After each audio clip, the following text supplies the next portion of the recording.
good day to you all. Welcome back to the channel. Today is day 11 of Countdown to the Spectrum. It's Saboteur. Now, I'm fully aware that the game that is going to be on the Spectrum is Saboteur Remastered. However, I wanted to talk about the original Saboteur because basically, in essence, from what I've been reading, it's the same game. We're going to read a little article in a minute that's going to confirm that, but I think it kind of counts. Hopefully you'll agree with me anyway, because obviously we can't do reviews and everything for Saboteur Remastered because we wouldn't have magazines for that and everything, so bear with me. Anyway, the original game was released in 1985 by Durrell Software. It was created by a guy called Clive Townsend. It cost £8.95. Came out on Amstrad CPC, Commodore 64 and Commodore Plus 4. Interesting. We'll do the awards first because it got a Crash Smash, which again we'll be looking at Crash, and a Your Sinclair Mega Game. I'm going to just quickly read the article I was talking about on Saboteur Remastered. It says Saboteur Remastered for ZX Spectrum 48K is returning faster and optimized with additional graphics and features. It's a glimpse of what the game could have been like in 1985 had I been equipped with modern development tools. The result is a faster game with new graphics and features. So that's basically going to be the differences, and I've looked at some of the screenshots of the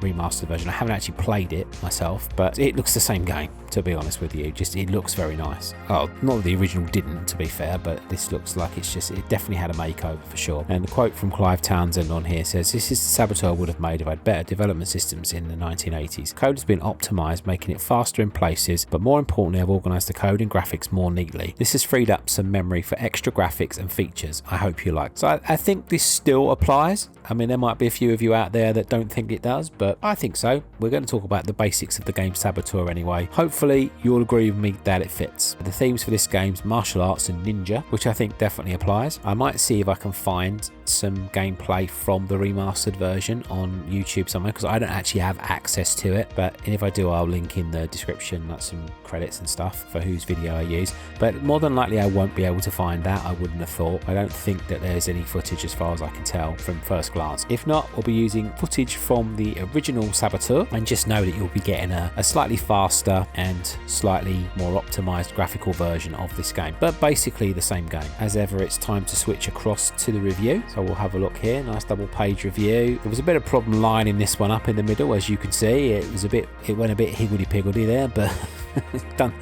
As usual, I've done the best job I can. Let's read the review. As a gun for hire, you've been hired to liberate a computer disk held within a high security fortress cunningly disguised as a warehouse. The disk holds the names of a number of rebel leaders, and you're up against the clock. The idea is to find a bomb hidden somewhere within the complex, get the disk and leave the bomb behind, ticking down to detonation. All this before the time limit expires and the information stored on the disk is sent to outlying terminals. Being a sensible sort of chap, you want to escape, and there's a helicopter lurking on the warehouse roof, just waiting to be stolen. The trouble is that the headquarters are heavily guarded by a number of armed guards and watchdogs, as well as automatic defense systems which monitor your position in a room and then start zapping you with a laser. Your mission starts in a rubber dinghy moored just off a small pier leading to one of the warehouse entrances. Clad totally in SAS attire, black jumpsuit and boot polish all over your face, you're initially equipped with a throwing star. As you wander through the security complex, various other weapons can be found, picked up and used. Each weapon can be used once only, but can be aimed at your target. Trained to a very high degree in various martial arts, you can also partake in a bit of physical baddie bashing rather than just lobbing the odd throwing star or brick about. You have a choice too. A killer punch or ninja style drop kick are both equally deadly to any guard you might find. The security complex is split among three different sections. The first is the warehouse front, containing the helicopter and primary defense forces. If you get down into the sewers, you can then link up to the underground train, taking you into the first part of the computer center. From here, the second underground train has to be found to get you into the second computer center. This is where the disk and bomb are held. Once the disk has been rescued and the bomb primed, our countdown starts showing the remaining time in which to reach the helicopter. A quick dash back through the sewers and train systems is required, unless you like having dead mercenaries smeared all over the walls. Very nice way to put that. Whilst bashing your way through various adversaries, your progress is charted via two screens. The main screen shows a side view of the room you're in. Your Saboteur is about a quarter of the screen high and sproings and cavorts in full animation.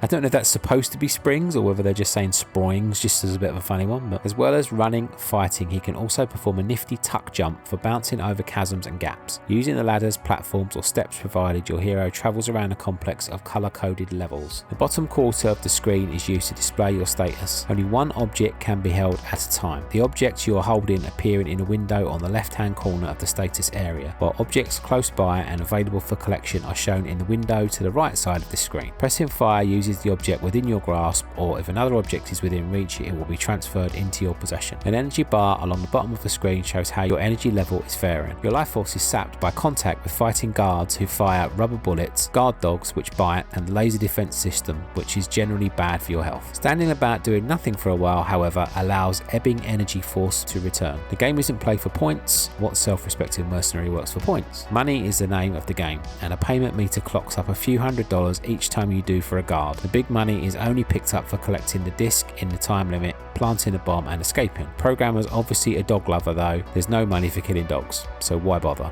The inlay reminds you. Like that. Good. We want no dog killing.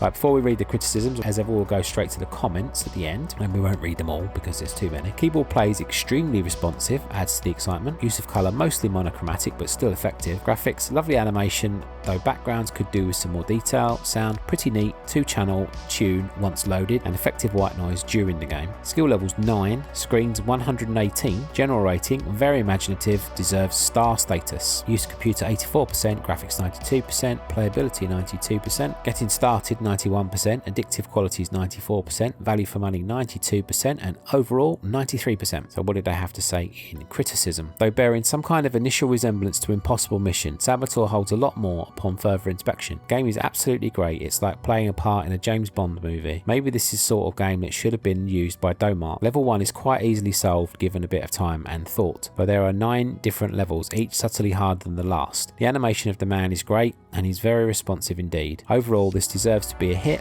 and should have a pride of place on many a Spectrum user's shelf. After Critical Mass, I was expecting great things from Durrell, and they've certainly come up with the goods. Saboteur must be one of the most original games of 85. The drawing points of this type of game is that it puts you in the shoes of a hero spy, just like Spy vs Spy, and when you walk, you crouch down just as if you were an intruder. The overall game is very addictive due to the variety of routes you have to take on the higher levels. Great use is made of colour. The characters are huge with no attribute problems at all. One thing that made me laugh was the so-called underground train. It really does look like a brilliant picture of a holiday caravan.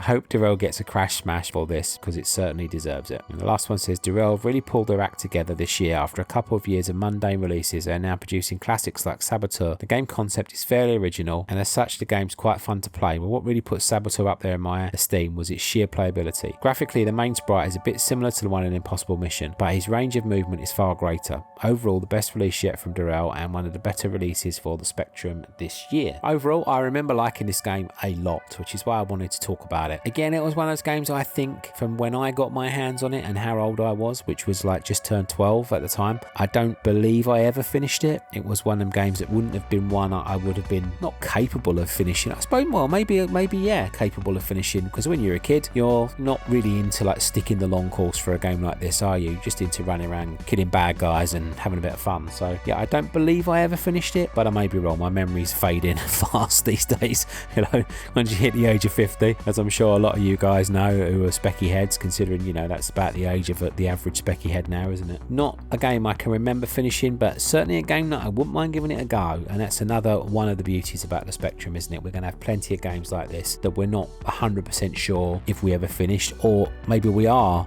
sure that we finished them, but we fancy another go. But for me personally, I don't remember ever finishing this game. I also agree with what they said earlier, that you feel a bit like a James Bond character. You do, and it's good fun to sneak around. Like, we didn't really have a game at that time that made you feel that sort of way, like secret agent, spy-ish, you know, and this was a very good attempt for that. So hats off to Durrell, I really enjoyed it, and hats off to Clive Townsend who made the game, obviously. It'll be nice to experience the remastered version. Again, it sounds like it's going to be mostly cosmetic, but that's still welcome, isn't it? So I'm sure we're all looking forward to that. Let me know in the comments, as ever, if you finished this game, or if you just played this game, and if you liked it, or even if you disliked it, let me know why. You know, there's room for all these opinions out there, so let me know. For me personally, it was a good memory playing Saboteur. I highly enjoyed it. Okay guys, that is the end of this one. So we are literally halfway through the countdown now, which is amazing to think about it, and I've managed to maintain my schedule, which is amazing. Like, I'm happy about this. So far, as we speak, I've actually recorded, on the day I'm recording the audio for this video, I actually just finished putting up day 8's video. but it's actually the 6th of November. That's really confusing, I know what I've just said there, but yes, it's the 6th of November. It's just turned the 6th of November. It's like 2 o'clock in the morning. And I've just finished putting day 8's video up onto YouTube. So I've got a few in the can, which is good. Yeah, can't believe we're halfway through already. It's amazing. Time really does fly sometimes, doesn't it? But I'm going to savor every one of these videos, and I'm looking forward to doing the next one. Again, I'm not going to tell you what it is, but it's all planned. I know what I'm doing. It's another corker, let me tell you that. It's another corker coming tomorrow. So don't forget, stay tuned for that, and I'll see you on the next one. Thanks a lot, everybody. Take care. See you soon. Bye for now.